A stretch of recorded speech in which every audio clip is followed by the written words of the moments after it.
I'm Don Phipps, Superintendent of the Caldwell County Schools, and it is an honor and pleasure for me to be the host today for this segment, the first and second and third segments for today's show of Caldwell County Schools Profiles. As I mentioned, we have three segments. Two of our segments we'll be talking about student summer camps that are going to be offered this summer, and then our final segment will be a discussion of Kaleidoscope, our showcase of student talent. And as you can see on the set with me, I have Megan Levins. Hello, Megan. Hi. Megan is the STEM teacher at Hudson Elementary School, and she is the camp director for the first camp that we're going to discuss. And this is the Appalachian Outdoor Camp. Can you share with our viewers a little bit about the camp? I can. So Appalachian Outdoor Camp is a camp that is covered by a grant with Burroughs Welcome. And we are working with Patterson Learning Foundation and Caldwell County Schools to offer 3 weeks of free camp to all students in Caldwell County Schools.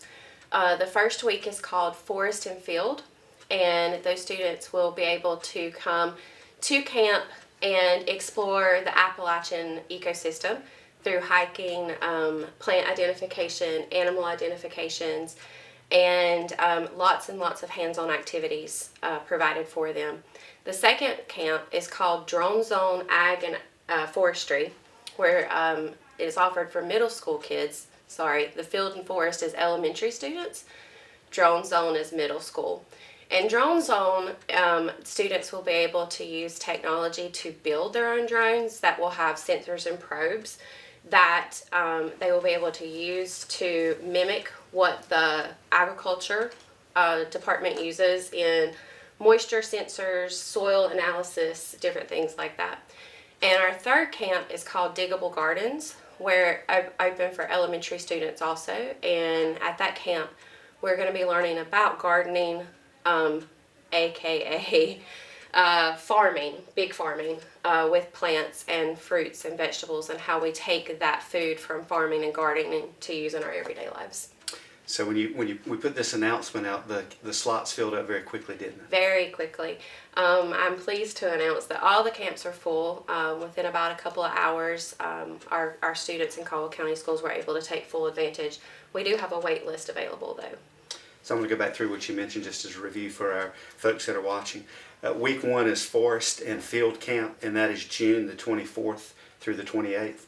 And again, the target there is 3rd through 5th graders. Yes. And then the second week would be the Drop Zone, and that's July the 8th through the 12th for our middle school 6th through 9th graders. And then Diggable Gardens would be our third and final week, and that's July the 15th through the 19th, again for 3rd through 5th graders. Correct. And what are you hoping that students experience? We're hoping that students can experience and learn about the Appalachian environment, being outside, getting our hands dirty, using lots and lots of STEM to promote learning in agriculture.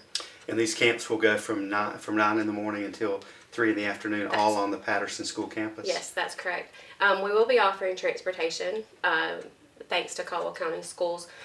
Transportation will be picked up at Caldwell Early College, and we'll be able to take our students to Patterson and back in the afternoon if it's needed. And for viewers who may not know, that's on the community college campus, our early college. Great.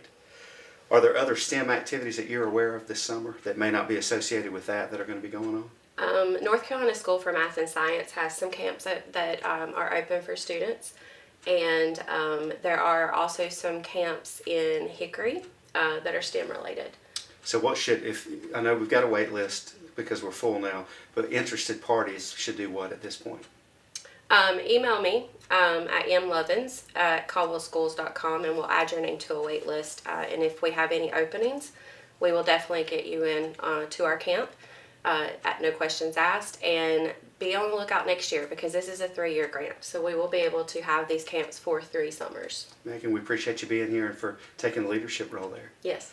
And thank you for being with us. If you'll come back, our second segment is also going to be on summer school topics. We'll be talking about a junior fire academy. So please come back and join us.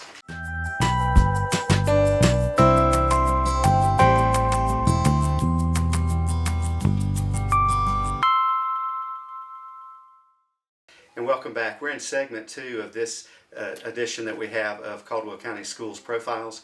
And our focus again is going to continue on summer school or summer camp programs that we have, which really are learning and experiential opportunities for our students, because learning should never stop, and we want to make sure that that continues. And community partnerships, like we've discussed already and will continue to do today, are great examples of that.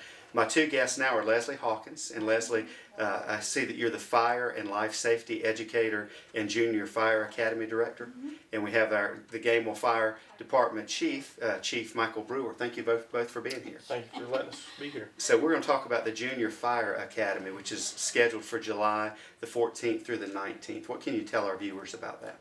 This is a free week-long event. The students are going to have to apply, and the online application opens up April 1st through May 1st. We get with different departments, and each day during that week is they learn different things, whether it's fire or medical related. We have Caldwell Fire Department and Grace Chapel Fire Department that's helping us with this. So it's something that the kids really like, and it is our 6th year doing this, so we feel like it's very successful. Okay, you're targeting 5th through 8th graders? Yes, that's correct. Right. And where will the camp be located?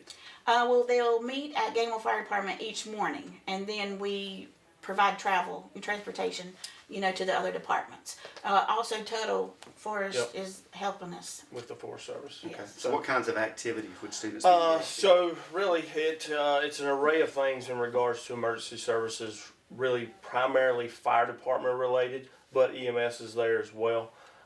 We learn basic first aid, rescue, as far as extrication of a car, wildland firefighting.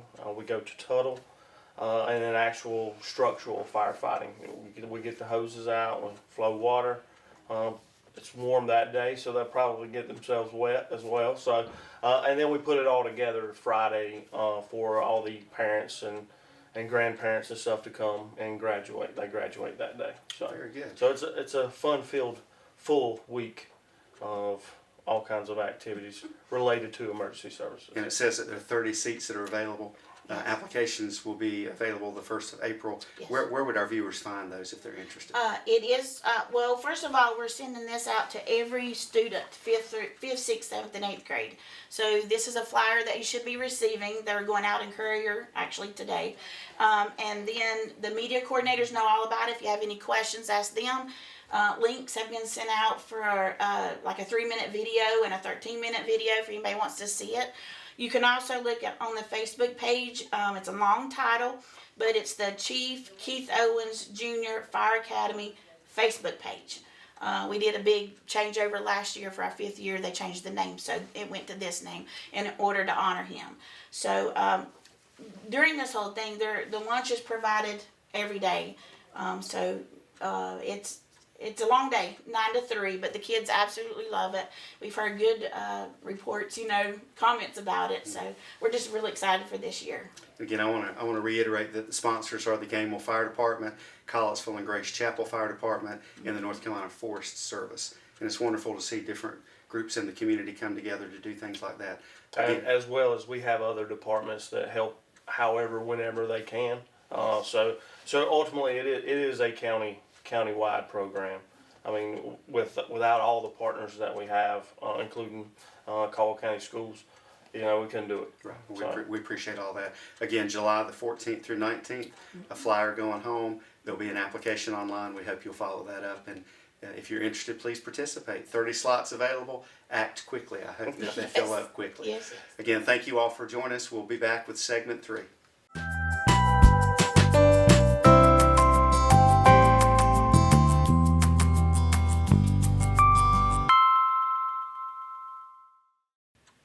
And welcome back. We're in segment 3 now, and this is a conversation that we have each year. It's exciting for me, and I know it is for our community as well, with the topic being Kaleidoscope, our showcase of art talent that exists within the Caldwell County Schools. This is a program that's put on by the Education Foundation Incorporated of Caldwell County. It's wonderful. It's a great experience. It involves performing arts as well as visual arts that are created. And as you can see on the set, we have 3 students and a wonderful teacher from Davenport A+ Elementary School, Mr. Dylan Youngsmith. Dylan, thank you for being here. Thank you for having us. Would you like to introduce the 3 students? Absolutely. So first we have Benjamin Barnes. Ben, what grade are you in? I am in 4th grade. Right on. What instrument are you going to play today? I'm going to be playing one of the steel pans. Fantastic. And then next to him we have Tylen Gibbons. Tylen, what grade are you in? 3rd, Awesome. And what are you going to play today? djembe. The djembe drum. Very good. And then last but not least we have Pepper Delk. Pepper, say hi. What grade are you in? I'm in 3rd grade. Awesome. And what instrument are you playing? The steel pan drum. Very good. Well, we want to welcome you guys, and you're here because you're a part of the Steel Band Act from Davenport A+. Mr. Youngsmith, can you talk about that a bit to let our viewers know what that is? Sure, absolutely. The Education Foundation has very generously provided Davenport School with 17 steel pan drums. They're from the islands of Trinidad and Tobago originally. That's where the instrument comes from, calypso music. And it comes from a long history of pitched percussion music there. So we have those instruments, and then we're also incorporating our djembe drums, which we actually got from the Ed Foundation as well about 8 or 9 years ago. So we have about 40 students who are playing after school, and we have a mix of the steel pans and the djembe drums and a few shikeres as well. And we're rocking out. We're having a lot of fun. When we get resources like that from time to time in the schools, they arrive and then we're never really sure what happens with them. Sure. How are these being used on a regular basis? Oh, we're using them in the classroom. We're using them for 3rd, 4th, and 5th grade. We're going to be beginning to incorporate them into younger grade levels as well. Djembe drums we study specifically in the 3rd grade, but of course we use those instruments as well in daily instruction.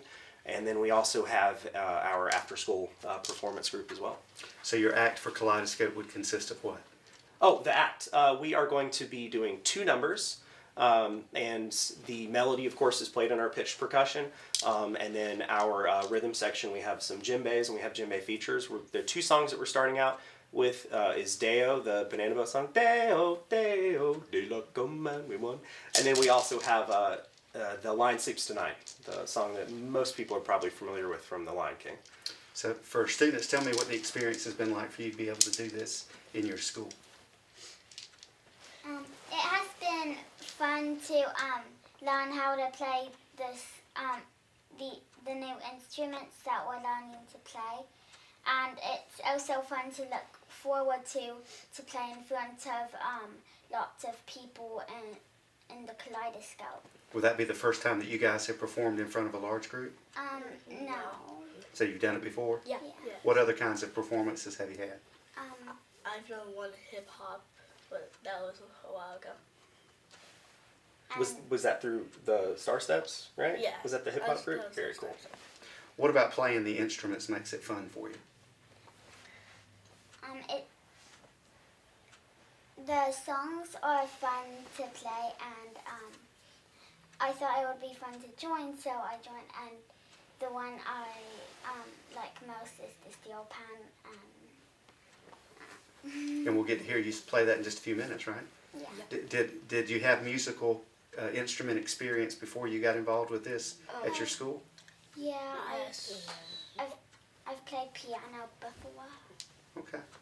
Well, we're excited to have you here. I want to showcase just the Kaleidoscope event with our viewers, and they've heard me talk about it every year. It's so exciting. And when you've gone through it, you walk out of there with such a good feeling about the arts and the skill sets that our students have, and you feel like that was the best it could ever be. And then the next year, it's always better than the year before because we just have great acts and activities going on. But again, the date for Kaleidoscope, and it's at the J.E. Broyhill Convention Center across the way here on 321 in Lenoir, will be March the 23rd. It'll begin at 7 p.m. for our acts. We have the doors opening with the art display at 6 p.m. Tickets are available at the Ed Center, and we encourage you to get those early. They will be available at the box office at the Civic Center, but we have to make sure that seats are available, so get those early.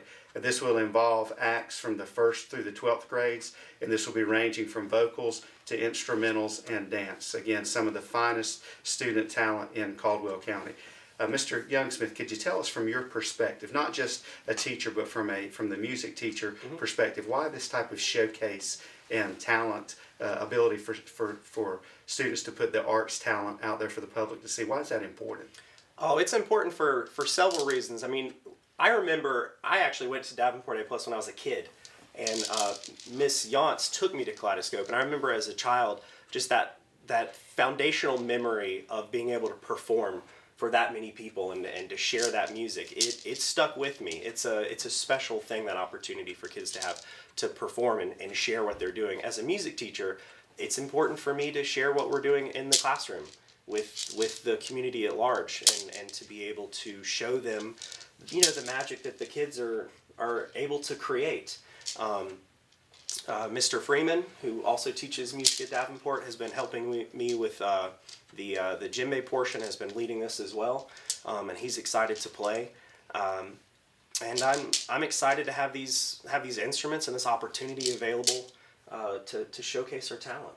And we feel like the arts is so critical in terms of just academic work, the building up, the scaffolding that goes on. And there's not anybody in any room I'm ever in that has less talent than I do. So while I'm not a producer, I'm a consumer, and I enjoy that. I'll enjoy seeing what you guys are getting ready to do. But just a reminder to our viewers, this is a sneak peek of some stuff that you'll see at our Kaleidoscope event on March the 23rd at the J.E. Broyhill Civic Center. And the doors will open at 7 p.m. So you guys want to show off a little bit? Yeah. Let's hear what you can do. Okay, good deal. We're going to give a little sneak peek at In the Jungle. Here we go. Fallon, you ready? Here we go. And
here we go.